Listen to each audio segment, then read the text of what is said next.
that they're happiest on holidays. But for grumpy people, a holiday can simply make them grumpier than ever. For people of a grumpy disposition, holidays are not the great escape they're cracked up to be. The weather's never right, but worst of all, you're surrounded by other holidaymakers. Very annoying indeed.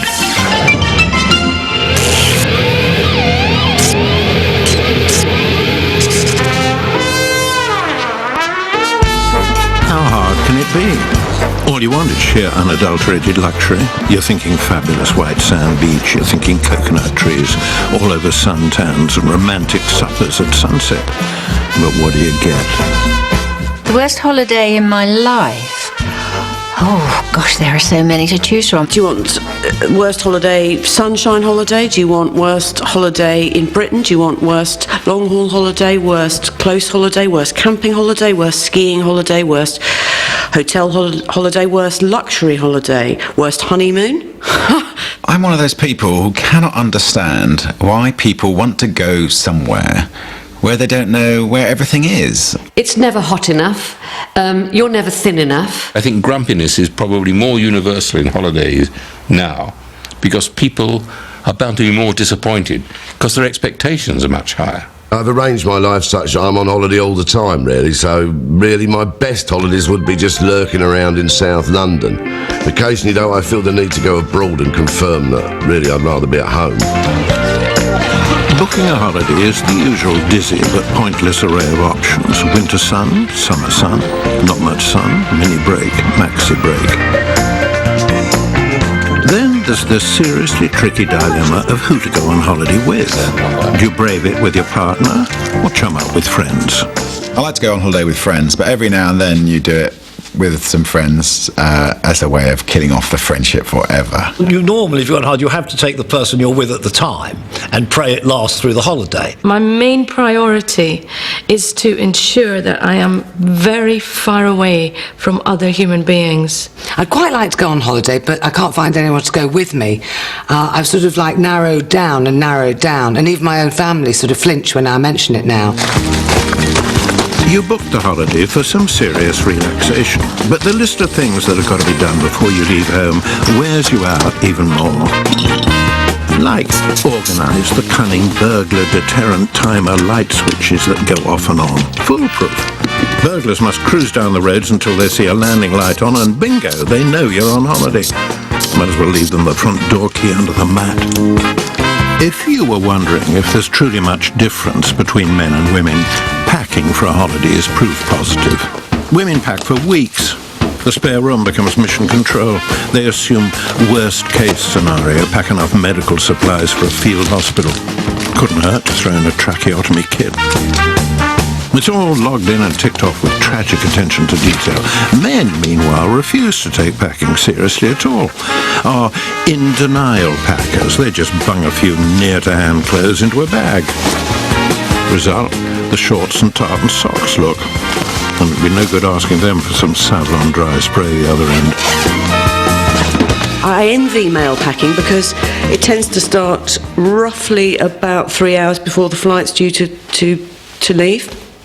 And finishes sort of about 2 hours and 55 minutes before the flight's due to leave. And that's great. I envy that. Mine starts about a week before. The earlier you start packing, the more anxiety it causes, the more you begin to worry about just how many pairs of underpants you need. The answer is 2, one to wear and one to wash. The best thing to do is to leave it till the last 20 minutes before you have to leave the house and then just throw everything into a suitcase. And even then you usually take too much. Men never think about packing shoes. Why would they ever think about shoes? But you have to have, the flat shoes, the sandals, the ones that go with the other frock, the trainers in case everything goes to hell with your feet and you have to walk somewhere, really walk. And then you have to have the glitzy ones in case you're invited somewhere glam. And then you've got to have the bags that go with them. So by the time you finish, you've got like 8 pairs of shoes and probably 3 handbags. Women will pack a possibility of 2 pairs of shoes for one evening. I mean, and trying to pack high heels. I mean, they don't fit in, do they, in a bag? The high heel is not designed to be packed in a bag. People take far too much luggage. I mean, you're on holiday. What do you need, for heaven's sake? You know, you need a bathing costume, a couple of few shirts. I mean, you don't need anything. And when I first went on holiday, you know, I was a pair of swimming trunks and, you know, and a cigar. That was it, really. Sleep rough on the beach, didn't care. But now, you know, I mean, I genuinely sometimes take my slippers on holiday with me. I mean, this really is, you know, this is not the rock and roll of yesteryear. There's smashing up the hotel room and sleeping with a couple of reps. Long gone.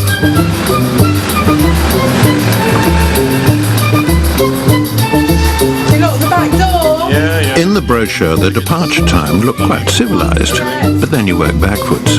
1 hour to get to the airport, add another half hour for safety, 2 hours to check in, and hey, you're leaving in the middle of the night, just like last time. Get to the airport and things really start to make you grumpy. They're doing things specifically to make sure you're not in the holiday mood, have to be. Then the other holidaymakers start to irritate you big time, for no reason other than their cases are nicer than yours, or bigger than yours, or they're in a good mood, or nearer the front of a queue.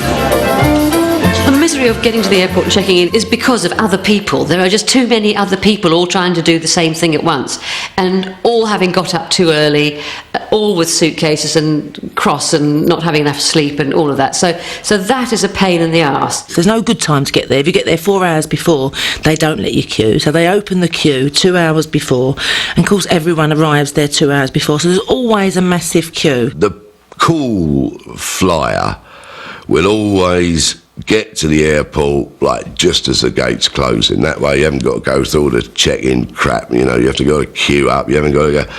That's the cool thing to do. Unfortunately, the person who wants to do that is always partnered with someone who wants to get there 5 hours early. It's a very strange thing. It's one of the many strange things about marriage, that people who are punctual always marry people who are unpunctual. I speak as a man who likes to sort of whip in late and be the last one on the plane, but not so last that people are throwing things at me.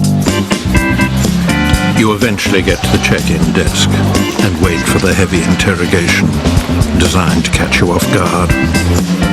Wouldn't like to be an international terrorist trying to navigate my way through these tricky, unexpected questions. Good morning. Can I see your tickets there? Yep, passports. Did you pack your bags yourself? Yes. Are you carrying any sharp items? And is there any chance anyone could have interfered with some? My favourite is when they ask you, did anybody give you anything to carry? Actually, yes. Some strange man with dreadlocks came up to me outside the airport and he gave me this bag and asked me to carry it to his mother. You know, the questions are just absolutely inane. The stupid, ritualised rigmarole of security questions at check-in just leaves everybody, I think, bewildered at why they bother to do it. I'm very glad they do, because if I were a terrorist, I certainly wouldn't lie when I say, have you packed it yourself? It was actually packed by Osama bin Laden. I'm carrying something for him. I feel a bit guilty. I felt to say, well, actually, no, I did pack it all myself, but my girlfriend put a pair of socks in. I mean, who knows what she might have stuffed in those socks? You know, but then you get yourself in. So it's always off. It can be a bit of a lie to say, yes, I packed it myself. You excited? Finally, you head for the departure lounge. And now, as luck would have it, you have hours and hours of free time, more spare time than you've had all year. Listen. Trouble is, the only thing to do is shop. And then shop some more. Thousands of special duty-free items that in normal circumstances you wouldn't dream of buying. But because there's nothing else to do, you find yourself stocking up on Scottish shortbread, Irish whiskey and giant Toblerones. More madness sets in. You buy yourself a lager for breakfast. Like these people, it's like because their flight's 8 a.m, they're sort of mandatory have a pint of lager at 6:30 before the flight. Oh, God. You see those people eating massive plates of chips, drinking a stein of strong lager at 4:30 in the morning, which I suppose, well, the holiday starts here, isn't it, you know? I'm quite abstemious at airports. I'm not the sort of person that will think, oh, well, I'm at the airport, I'll have a pint of lager and a Harry Ramsden's fish supper, even though it's only 7 o'clock in the morning. I'm not the type that does that. I marvel at how expensive everything is. You know, you go to the coffee shop and a cup of coffee costs 5 times as much as it does when you're at home. And you think,